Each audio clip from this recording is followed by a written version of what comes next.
நம்ம அவளோட எதிர்பார்த்துட்டு இருக்க சூப்பர் சிங்கர் ஜூனியர் 10 அடுத்த நியூ என்ட்ரி ஆயிருக்காருங்க, ரேணுகா ஃப்ரம் சேலம்.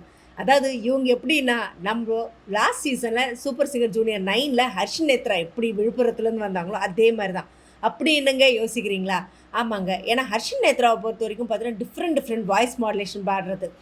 நம்மளோட வைக்கம் விஜயலட்சுமி அவங்க பாடின சாங்காக இருக்கட்டும், அப்புறம் மாரி செல்வராஜ் அவர்களே பாராட்டி சர்ப்ரைஸ் கொடுக்குற அளவுக்கான அந்த கர்ணன் படத்துலேருந்து கண்டா வர சொல்லுங்க அந்த சாங்கை பாடின. ஆக்சுவலாக இன்ஃபேக்ட் இன்னொரு விஷயம்னா, அந்த சாங் பாடின அந்த சிங்கரே சத்தியமாக வேறு லெவல், சான்ஸே கிடையாது, அவ்வளோ சூப்பராக பர்ஃபார்ம் பண்ணியிருக்கீங்க அப்படின்னு நம்மளுடைய ஹர்ஷ் நேத்ரா பற்றி சொல்லியிருக்காங்க. ஸோ எல்லார் ஈஸ்வரி அவர்களுடைய வாய்ஸ்லையும் பாடி அவங்களையும் மெய்சிலிருக்க வச்சுருக்காங்கன்னு தான் தெரியும். ஸோ அதே மாதிரி நம்மளுடைய சேலத்தை சேர்ந்த ரேணுகாவும் இப்போது அந்த மாதிரி ஒரு சாங் தான் பாடியிருக்காங்க. என்ன சாங்னா, கண்டா வர சொல்லுங்கள் அந்த சாங்கை தான் அந்த சர்க்கம்டன்ஸில் ஹாஸ்பிட்டலில் இருக்கிற சுச்சுவேஷன் வச்சு பாடியிருக்காங்க.